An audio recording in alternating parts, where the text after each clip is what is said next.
Indignazione stamani in via Anelli a Padova all'inizio della demolizione delle palazzine per anni simbolo del degrado e della criminalità sotto gli occhi dell'amministrazione e dei residenti della Stanga. Una condotta dell'acqua si rompe in zona Toletta Venezia, i Masegni saltano in un tratto di circa 8 metri, 2 barche affondate, diversi sestieri senza acqua. Firmato a Milano l'atto di nascita ufficiale della società che gestirà le Olimpiadi invernali 2026, Zaia, giornata storica per il Veneto. Il giallo della donna scomparsa a Stanghella lo scorso ottobre, il marito ha trovato una delle scarpe che i carabinieri stanno ora analizzando. Allarme e furti, i ladri tornano a colpire a Preganziolo in un'abitazione, entrati addirittura con un piccone in un'altra casa, hanno mangiato con la vittima anziana a pochi passi. Razzie senza fine in tutto il Veneto, la rabbia delle vittime, la reazione sui social, la psicosi e la guerra ai ladri. Stasera i riflettori di Ring puntati sull'incubo furti. Futuro sull'orlo del baratro, domani la marcia dei lavoratori di Wambao ACC, parteciperanno anche i vescovi di Belluno e Vittorio Veneto. In questo momento lo sbarco in Italia all'aeroporto di Venezia delle Pantere dell'Imoco Volley Conegliano, laureatesi campionesse del mondo ieri in Cina, un'impresa festeggiata dalla città e dai tifosi giallo-blu. Ben ritrovati con l'edizione del Veneto dei nostri telegiornali. È stata una giornata storica, quella di oggi a Padova. Vediamo quindi nel primo servizio le immagini della demolizione delle palazzine del ghetto di via Anelli. La demolizione della prima palazzina del complesso Serenissima di via Anelli.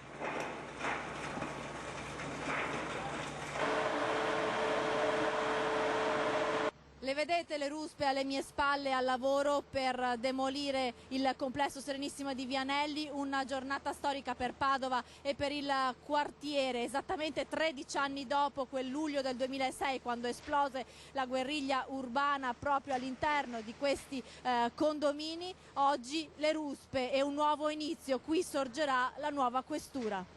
Un sogno che diventa realtà, il complesso Serenissima cade sotto i primi colpi di ruspa, è il D-Day di via Anelli, il giorno della demolizione delle palazzine ghetto, per anni quartier generale degli spacciatori, una pagina che la città di Padova vuole cancellare trasformando questo luogo di degrado nella nuova casa della questura. Qui arrivavano all'alba le volanti per i blitz antidroga, tra qualche anno da qui partiranno per presidiare il territorio. Per la città una giornata storica. Non è un merito di un sindaco, questo è il merito di tanti sindaci, da Zanonato, Giustina Destro, di tanti questori, di tanti prefetti. Siamo riusciti a fare un'operazione molto positiva. Per questa giornata storica è arrivato in città insieme al sindaco Giordani anche il vice ministro dell'Interno, che ha confermato l'invio di nuovi agenti per la questura che diventa di primo livello. I tempi sono imminenti, si è deciso. La questura di Padova è stata promossa, entra in prima fascia, il che vuol dire che a regime avrà 101 agenti in più. E mentre la ruspa sotto gli occhi vigili degli operai continua a squarciare la prima palazzina, i residenti stappano le bottiglie di spumante e brindano. Guardate lì nel frattempo come un applauso. Il cantiere, aperto a fine settembre, sta procedendo a pieno regime. Ad ottobre l'abbattimento dei garage e la lunga e difficile operazione di sgombero degli appartamenti ancora stipati di mobili, la rimozione dell'amianto e ora la fase finale. La demolizione dovrebbe concludersi entro febbraio. Soddisfatto l'assessore Michalizzi, che ha avuto il compito non semplice di chiudere l'ardua pratica degli espropri. Via Anelli, quando è stata chiusa, vi ricordate, con i New Jersey, sembrava Belfast, un quartiere che era chiuso all'interno del proprio quartiere. Mi viene in mente la speranza di tante persone, le tante campagne elettorali fatte con la gente che ci chiedeva: ma questa volta ce la buttate giù Via Anelli? Ora il quartiere è pronto a risorgere. A Mestre ora in un'altra area degradata, quella dell'ex ospedale Umberto I, al via questa mattina i lavori di sfalcio nell'area dove sorgerà un supermercato. Era ora, stiamo aspettando da 10 anni i lavori. Sono iniziati questa mattina qui all'ex Umberto I i lavori di pulizia e risistemazione in un'area che per troppo tempo è stata abbandonata al degrado. Il gruppo Ali, che si è aggiudicato l'asta per l'area, ha dunque iniziato con lo sfalcio delle sterpaglie e il riordino del verde all'interno dell'area, che si affaccia sul Mar Zenego e su cui sorgerà un nuovo supermercato che cambierà il volto alla zona, come da tempo chiedono i residenti. Abbiamo bisogno di un supermercato più grande e poi soprattutto finisce un po' di degrado. Mi dispiace per i drogati che non sapranno dove andare poi. È perché perdono una casa molto importante qua. Era anche ora che lo facessero proprio, anche tardi direi. Ora vi sentirete insomma un po' più sicuri? Sì, almeno sta fatta una decisione, hanno deciso non sempre una cosa poi l'altra, uno rimanda che altro questo, che altro l'altro, insomma era una presa in giro quasi. Comunque è bene così, che se è vero è ben fatto. Chissà che non li blocchino poi. Chissà che non vengano bloccati i lavori, perché qui in Italia si sa quando si parte ma non si sa quando si arriva. Qualcuno però avrebbe preferito un altro utilizzo dell'area. Io preferirei che facessero verde, dico la verità, perché verde ce n'è poco. Ed ancora cronaca da Venezia, una grossa condotta di ghisa dell'acqua si è rotta in zona La Toletta, lo rende noto Veritas spiegando che sono saltati i masegni in pietra d'Istria in un tratto di fondamenta di circa 8 metri di lunghezza. Vediamo insieme le immagini. 2 barche ormeggiate lungo il canale si sono velocemente riempite con l'acqua che defluiva appunto dal tubo esploso dell'acquedotto e sono andate a fondo. Sino al primo pomeriggio, quando Veritas ha isolato il guasto, ampie zone di Dorsoduro, Giudecca e San Marco sono rimaste senza acqua. Attualmente la fondamenta è ancora chiusa. Torniamo ora a parlare di Olimpiadi invernali, perché il primo traguardo dopo l'assegnazione a Cortina Milano è stato tagliato. Oggi è stata infatti costituita nella sede della Regione Lombardia la Fondazione Milano Cortina 2026, che sarà il comitato organizzatore dei giochi. Alla presenza del notaio Notari hanno approvato lo statuto e firmato l'atto costitutivo della Fondazione in qualità di soci fondatori il sindaco di Milano Sala, quello di Cortina Ghedina, il presidente della Regione Lombardia Fontana e quello del Veneto Luca Zaia, il presidente del Comitato Olimpico Nazionale Malagò ed il presidente del Comitato Italiano Paralimpico Pancalli. Il Consiglio d'amministrazione sarà formato da 22 membri, di cui 10 componenti del mondo sportivo, 10 dei territori, un rappresentante del governo e poi il presidente. Oggi è una giornata storica per il Veneto, ha detto Zaia. Io da oggi mi faccio da parte, ha concluso il governatore, ma su questo straordinario evento abbiamo investito 212 milioni di euro per riportare le Olimpiadi in Veneto, senza peraltro dimenticare che nel 2021 a Cortina si terranno anche i campionati del mondo di sci. Ed ancora cronaca, la scomparsa di Samira El Attar, la donna marocchina di cui non si hanno notizie dallo scorso 22 ottobre. In un fossato a Stanghella il marito ha trovato delle scarpe che i carabinieri ora stanno analizzando. Vediamo. Un paio di scarpe ritrovate lungo un fossato di Stanghella. Non si fermano le indagini sulla scomparsa di Samira El Attar, la quarantenne di origini marocchine di cui si sono perse le tracce. Le scarpe, secondo quanto riferito dalle agenzie, sarebbero di Samira, ha affermato il marito Mohamed, autore del ritrovamento. In questo momento le scarpe sono state affidate ai carabinieri che coordinano le indagini. Samira era scomparsa nella mattinata del 21 ottobre dopo aver portato a scuola la figlioletta. Verso le 10 la donna sarebbe partita per un colloquio di lavoro senza più fare ritorno a casa. La cronaca da Treviso, raffica di furti ancora in provincia, bersagliata questa volta a Preganziola, dove i ladri sono tornati a colpire in via Schiavonia, addirittura con un piccone. Guardate. Sul campo ho visto una roba strana, erano scarpe tutte impantanate. Queste le scarpe abbandonate dai ladri in fuga in via Schiavoni a Nuova, resti di una serata di straordinaria criminalità, stavolta a pochi passi dal terraglio. È qui che la banda del Piccone è entrata in azione arrivando in macchina, come si capisce anche dalle tracce lasciate al suolo. L'abitazione di Severino Munareto si trova qui, in questa via privata su cui manca l'illuminazione pubblica. Una casa comunque protetta con tanto di sistema di allarme, luci esterne infissi a doppia mandata. Il blitz poco prima delle 8 di sera, quando Munareto con la moglie è fuori a mangiarsi una pizza. L'allarme suonando mette in moto i vicini di casa, la famiglia Milani. Mio figlio ha preso la pila, ha guardato se c'era se c'era gente, se c'era disturbi, e invece erano già scappati, e allora ha chiamato il vicino per telefono e lo ha chiamato a casa e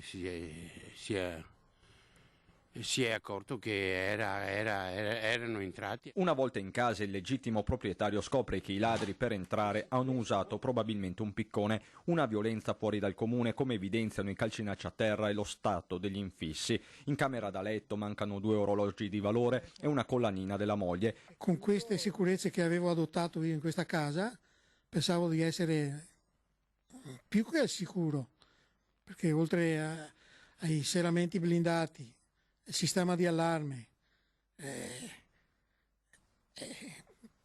cosa si può fare di più? Poco prima i ladri avevano visitato anche una casa vicina, dentro una donna ultra ottantenne che pare non si sia accorta di nulla fino all'arrivo del figlio. Da quello che ho scoperto questa mattina hanno anche rubato un panettone buttando poi lo scatolone nell'orto della signora, e la stessa è stata costretta ad andare a dormire altrove perché è molto impaurita da questa situazione. Resta la preoccupazione di un'intera via che adesso corre ai ripari. Chiederemo anche di poter mettere un po' di luminosità in più, anche se la strada appunto è privata, anche magari a spese nostre. Perché tutti hanno paura di andare fuori mezz'ora, un'ora di casa, perché non sai quando torni cosa trovi, se la trovi ancora.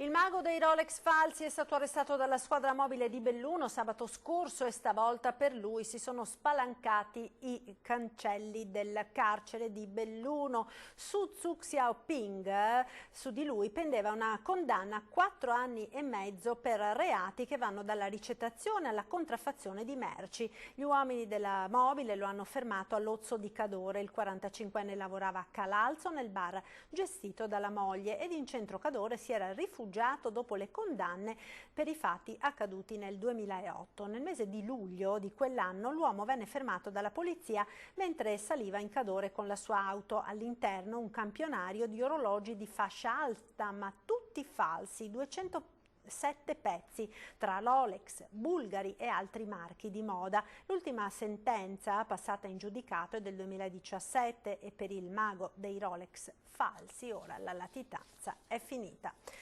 E restiamo nel bellunese perché domani ci sarà la manifestazione dei lavoratori di ACC Wambao, un momento difficilissimo per il nostro territorio, ha detto il sindaco di Longarone e presidente della provincia di Belluno Roberto Padrin. Si prevede la partecipazione di migliaia di persone domani alla grande manifestazione dei lavoratori di ACC Wambao che si svolgerà in contemporanea allo sciopero generale nazionale di 8 ore di tutto il comparto metalmeccanico proclamato da CGIL, CISL e UIL. Le adesioni sono numerose, dalla politica alla Chiesa, con i vescovi delle diocesi di Belluno, Feltre e di Vittorio Veneto. La provincia di Belluno parteciperà con il consigliere delegato Ivan Minella. Il momento è molto difficile se non drammatico per il mondo del lavoro bellunese, dice Roberto Padrin. Non è sarà la sola perché domani verrà annunciato anche il nuovo piano industriale di Safilo e lì verranno comunicati i numeri degli esuberi anche dello stabilimento di Longarone, quindi avremo 2 bombe sociali in arrivo nella giornata di domani, abbastanza pesanti, che avranno sicuramente delle ripercussioni. Padrin domani sarà a Roma all'incontro programmato da tempo col ministro Boccia assieme ai rappresentanti delle 3 province interamente montane dello Stivale. Sarò lì per presentare anche un report con una fotografia della situazione della nostra provincia, quindi sui dati abbastanza drammatici dello spopolamento, e cercheremo di presentare anche alcune proposte concrete. Il tracollo demografico rappresenta una difficoltà sociale crescente che rischia di essere accelerata dalla crisi di aziende importanti come ACC Wambao. Chiudere ACC, scrivono i segretari provinciali di CGIL e CISL, non significa solo lasciare a casa 295 lavoratori. Si rischia l'impasse della fornitura verso altri stabilimenti, Electrolux e di Susegana in primis. Tutto questo mentre gli stessi proprietari cinesi di Wanbao hanno messo gli occhi sui porti veneti su cui veicolare le loro esportazioni. Dai sindacati di categoria la richiesta forte al governo di emanare entro il 20 dicembre il decreto di commissariamento dell'azienda. Ci fermiamo ora per qualche istante di pubblicità, linea alla regia, tra poco.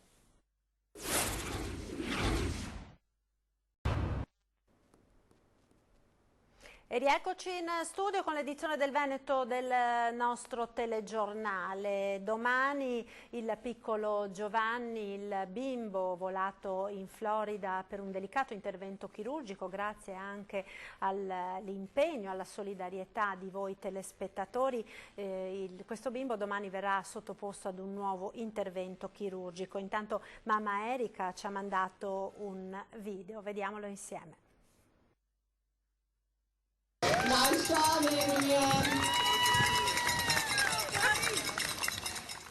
Ma lo avete visto? È inarrestabile il nostro piccolo Joe che ha partecipato assieme a mamma Erika, papà Bruno e l'inseparabile sorellina Miriam alla maratona annuale promossa dal Paley Institute. Martedì, il 10 dicembre, sarà sottoposto a un nuovo intervento chirurgico in Florida con la rimozione definitiva del fissatore. Poi Giovanni inizierà la riabilitazione. Intanto guardiamolo correre come un atleta consumato, incitato dalla mamma e dagli organizzatori della manifestazione sportiva. Dai! Dai! Dai, Giorgio, vai! Sino a tagliare il traguardo. E da Miami un saluto con un piccolo Joe stremato dopo la corsa. Volevamo salutare tutti e ringraziare tutti quanti ancora per tutto l'aiuto che ci state dando. Un bacione a tutti, ciao! Saluta Giorgio, fai ciao! Ed ora siamo alla pagina dello sport con il volley, perché è atteso proprio a minuti l'arrivo all'aeroporto Marco Polo di Tessera delle campionesse del mondo, le Pantere dell'Imoco Volley Conegliano, di ritorno dalla Cina. Colleghiamoci quindi subito con i nostri inviati Cristian Arboit e Lucio Zanato.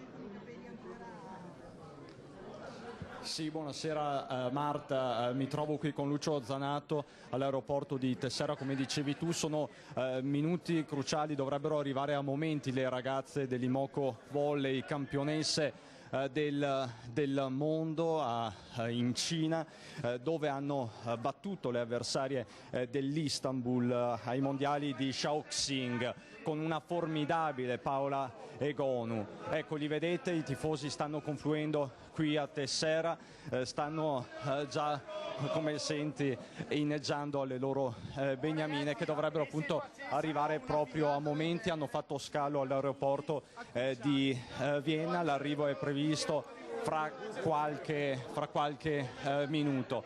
Le ragazze che poi saranno festeggiate a dovere al Palaverde domenica prossima, ma intanto a Conegliano è festa, come ha documentato oggi Nicola Marcato. Prego la regia di mandare il servizio.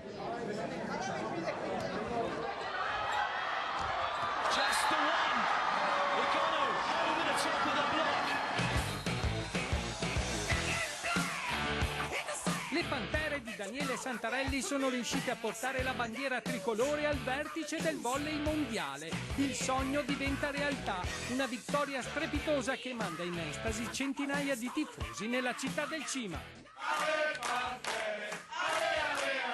Brave ragazze, tenete alto l'onore di Conegliano. Siamo contentissimi di questa vittoria, sono state davvero fenomenali. Natale speciale, le ragazze dell'Imoco ci hanno portato in alto, complimenti a loro e sarà un Natale favoloso anche per questo. Bravissime e vi ringrazio, siete il nostro orgoglio. Complimenti alle ragazze dell'Imoco che sono delle vere panterone.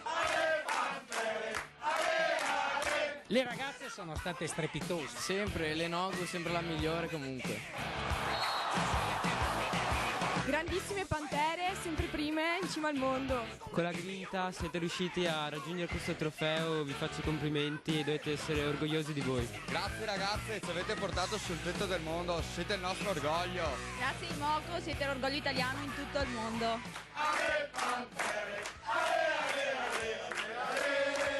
Bravissime ragazze, siamo orgogliosissimi di voi e aspettiamo la festa, una squadra stellare. Vi aspettiamo per la festa!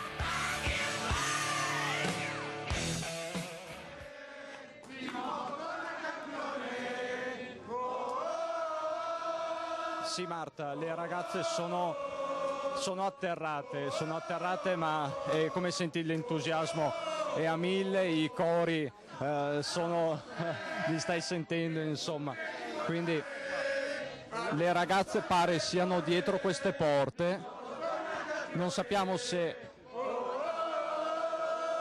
mi sentite da studio, non sento più, ecco. Sì, ti sentiamo Cristian. Lascerei parlare le immagini. Ecco Marta, adesso ti sento. Ecco, dovrebbero arrivare proprio a minuti, l'aereo è atterrato, l'entusiasmo è a 1000 per questa vittoria mondiale che ha lasciato ovviamente entusiasta la città del Cima. Le Pantere si erano laureate campioni d'Italia nel maggio scorso, adesso questo nuovo traguardo che ovviamente le pone sulla vetta del mondo. Intanto in Cina stanno parlando di Conegliano, stanno girando anche dei video in rete, dei video promozionali, lo si vede dai vari post su Facebook che stanno accumulando migliaia e migliaia di visualizzazioni in tutto il mondo. Ecco, dovrebbero essere qui, no, non ancora, vediamo, c'è un momento di silenzio prima dell'esplosione, niente ancora.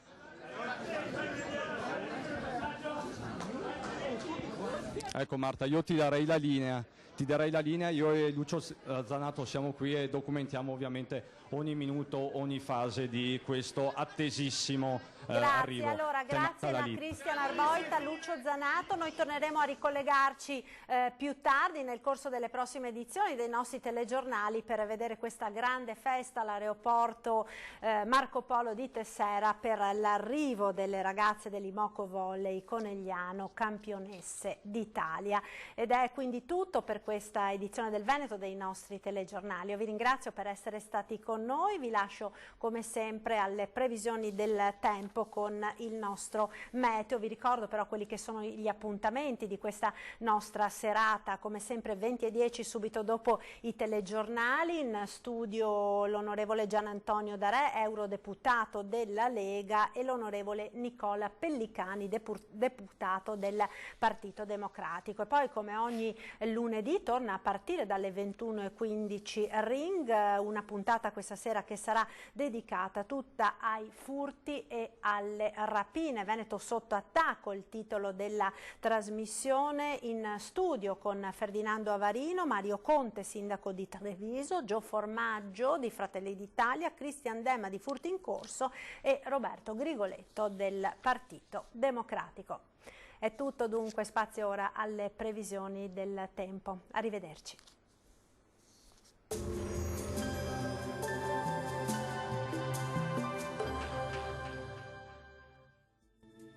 Bentrovati al meteo. Alta pressione ben salda sul nostro territorio. La giornata di martedì 10 dicembre sarà all'insegna del bel tempo. La situazione nel dettaglio. Sul Veneto ampio soleggiamento dappertutto, il cielo sarà sereno o al massimo poco nuvoloso, salvo per locali annuvolamenti ma senza conseguenze. Da segnalare solamente occasionali foschie mattutine sulle pianure ma in rapido dissolvimento. Temperature minime in calo tra meno 5 e 3 gradi, massime comprese invece tra 8 e 12 gradi. Stessa situazione anche sul Friuli Venezia Giulia, con tanto sole ovunque, il cielo si presenterà sereno o al massimo velato. Temperature minime tra lo 0 e i 6 gradi, massime oscillanti invece tra i 10 e gli 11 gradi. Poche novità sul Trentino Alto Adige, sarà ampiamente soleggiato anche qui ovunque, neve sui confini alpini anche a bassa quota. Temperature minime sotto zero, massime sugli 8 gradi circa. Bene, dal meteo di Antenna 3 per ora è tutto, arrivederci al prossimo aggiornamento.